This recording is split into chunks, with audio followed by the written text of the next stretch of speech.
हारिस रऊफ ने मेलबर्न में एक बार फिर तारीख रकम कर दी है। लेकिन याद रहे, पाकिस्तान मैच जरूर हार गया, लेकिन क्या टाइम्स ऑफ स्पिरिट थी, क्या पाकिस्तानी बॉलर्स की स्पिरिट थी, क्या गेम में जैसे कम बैक किया, फाइट बैक किया। हालांकि आप एक चीज देखें, जब जिस टाइम पर स्टीव स्मिथ खेल रहे थे, जोश इंग्लिश खेल रहे थे, तो वो किस तरीके से मोमेंटम जिस तरह से कैरी ऑन कर रहे थे। देखिए, आपकी बैटिंग के ऊपर जरूर क्वेश्चन मार्क है, लेकिन जिस तरह से आपकी बॉलिंग ने रिस्पॉन्स किया, और स्पेशली वो हारिस रऊफ का एमसीजी में क्या शानदार ओवर था, और वो क्या कमांडिंग ओवर था जिसमें टर्न अराउंड हुआ। 3 विकेटें 12 बॉलों के अंदर पाकिस्तान ने ली। पहले शाहीन शाह अफरीदी ने इंग्लिश को आउट किया, फिर उसके बाद जिस तरह से कमाल कैच जोश इंग्लिश का अर्ली ऑन जैसे पहले छोड़ा गया कि इरफान खान नियाजी ही ने छोड़ा था कैच, फिर उसके बाद 48 रन के ऊपर जिस तरह से शाहीन शाह अफरीदी की बॉल के ऊपर जैसे विकेट लिया, आपके इरफान खान नियाजी ने कैच किया, एंड देन उसके बाद फायर वर्क,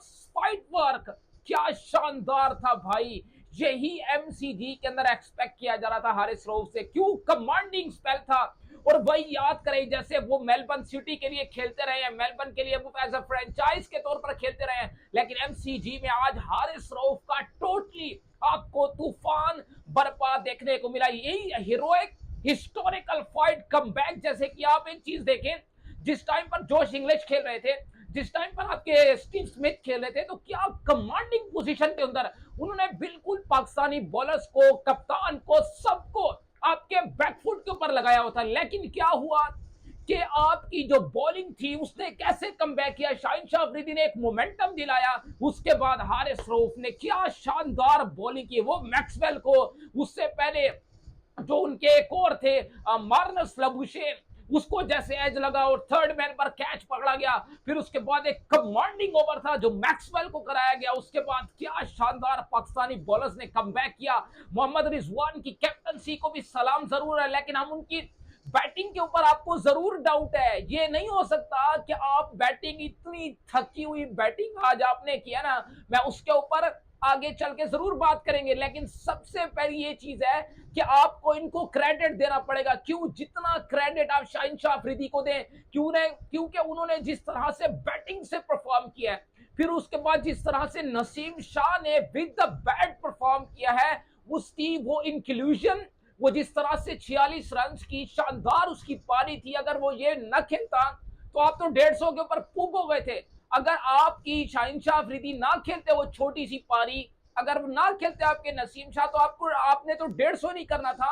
आपके मोहम्मद रिजवान का हाल ये है, मतलब एक तरफ से जब बाबर आजम अच्छे अच्छे निक में नजर आ रहे थे, मैं 1-on-1 हर बैटर पे जरूर आऊंगा, लेकिन सबसे पहले इनके ऊपर बात करना जरूरी है। पाकिस्तानी बॉलर्स को खुलकर आज आपको क्रेडिट देना पड़ेगा। जिस पेस से, जिस स्पीड के साथ, जिस फायरवर्क्स के साथ हारिस रऊफ नजर आए, credit all goes to Haris Rauf. Pakistan match जरूर हारा, लेकिन हारिस रऊफ की ब्रिलियंट परफॉर्मेंस, नसीम शाह की brilliant performance, and Shaheen Shah Afridi की भी कमाल परफॉर्मेंस थी। अब जरा आ जाते हैं आपके शाइम अयूब के ऊपर। देखिए, आप जरूर बात करेंगे कि आपके पास पोटेंशियल इतना है, कमाल इतना है, स्किल लेवल स्ट्रांग है, लेकिन वो जब तक परफॉर्मेंस में ट्रांसलेट नहीं होगा, दुनिया को आपको पता नहीं चलेगा।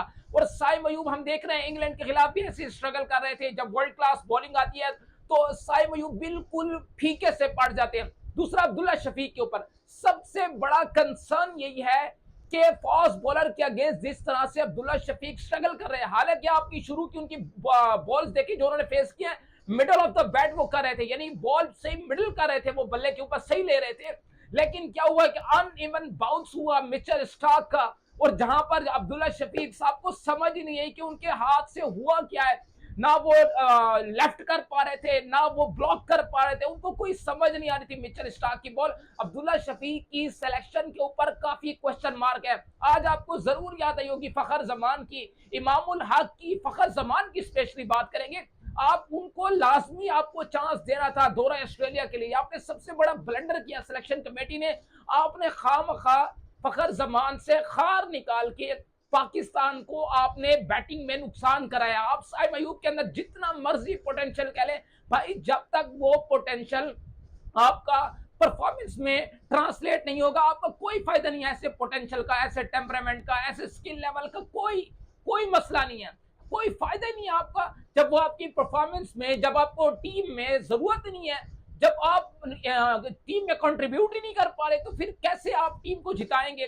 फिर कैसे उस टैलेंट का हम अचार डालेंगे कि जब वो परफॉर्मेंस ही उससे नहीं हो रही? कितने मैचेस आप चांस देकर देख लोगे। इसी तरह से अब्दुल्ला शफीक का भी ये केस है। आगे चले मोहम्मद रिजवान, बाबर आजम देख रहे हैं कि यार कम से कम जिस तरह से वो शॉटें लगा रहा है, जिस तरह से वो फास्ट बॉलर के अगेंस्ट डोमिनेट कर रहा है, बाबर आजम अच्छे निक में नजर आते हैं, लेकिन साथ साथ मोहम्मद रिजवान यार इतना ब्लॉक, इतना ब्लॉक, ब्लॉक पे ब्लॉक, ब्लॉक पे ब्लॉक वो करते जा रहे हैं। इतना टुक टुक की अप्रोच, थकी हुई मोहम्मद रिजवान की अप्रोच थी। मतलब यार आप कम से कम रोटेशन ऑफ स्ट्राइक तो करो। आप व्हाइट बॉल के कप्तान हो, तो फिर क्या आपके ऊपर सब चीज जो है वो माफ हो जाएगी? नहीं भाई, आपकी बैटिंग पर क्वेश्चन मार्क रहेगा। आप ब्लॉक पे ब्लॉक करते जा रहे हैं। क्या हुआ? 2 खिलाड़ी अर्ली ऑन आपने भी तो आउट किए ना। फिर कैसे स्टीव स्मिथ और जॉश इंग्लिश आपके ऊपर चढ़ चढ़ कर आ रहे थे? वो रोटेशन ऑफ जो स्ट्राइक थी उसको कंटिन्यू कर रहे थे। जैसे बुरा बॉल मिलता था उसको चौके में कन्वर्ट करते थे। और जैसे आप देखें कि प्रॉपर वे के साथ जॉश इंग्लिश जा रहे थे, आपके इसी तरह से स्टीव स्मिथ चल रहे थे। वो 6-7 की एवरेज के साथ वो खेल रहे थे। 6-7 की एवरेज के साथ 6-7 पर ओवर वो खेल रहे थे। क्यों? अपने ऊपर प्रेशर आने नहीं दे रहे थे। आप विकेटें भी ले रहे थे, लेकिन वो प्रेशर आपके ऊपर ही कन्वर्ट कर रहे थे। Between rotation of strike, converting to rotation of strike, ये इतना जरूरी हो जाता है।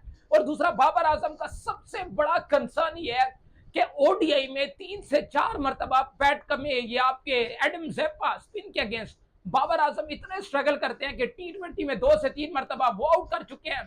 एडम ज़ेप्पा इनको आउट कर चुके हैं। ओडीआई में 4 से 5 मरतबा ये इनको आउट कर चुके हैं। मतलब इनका जो आपस में मैचअप है, बाबर आजम टोटली स्पिन के अगेंस्ट जो है वो बिल्कुल फ्लॉप हो रहे हैं। अच्छे निक में नजर आ रहे थे, लेकिन क्या हुआ? End of the day Babar Azam Pakistan के लिए कोई लंबी इनिंग खेलने में कामयाब नहीं। इसी तरह से कामरान गुलाम का केस है।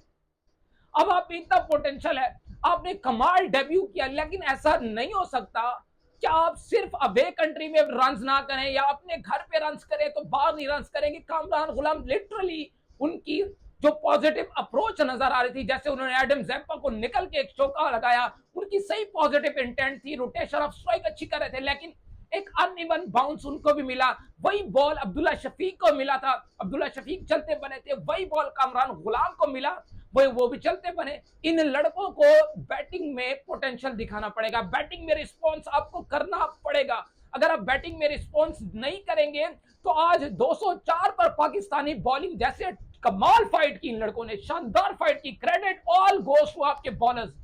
जिस तरह से इन लड़कों ने पोटेंशियल दिखाया, टेम्परामेंट इनका नजर आ रहा था, बड़ी जबरदस्त किस्म का हारिस रऊफ का स्किल वर्क नजर आ रहा था। क्या शानदार बॉलिंग की आज हारिस रऊफ ने। All credit goes to 3, Shaheen Shah Afridi, Naseem Shah, Haris Rauf. Shaheen Shah Afridi और नसीम शाह ने विद द बैट और हारिस रऊफ ने विद द बॉल कमाल टॉप क्लास परफॉर्मेंस थी। जरूर पाकिस्तान हार गया, लेकिन क्या कमाल फाइट थी।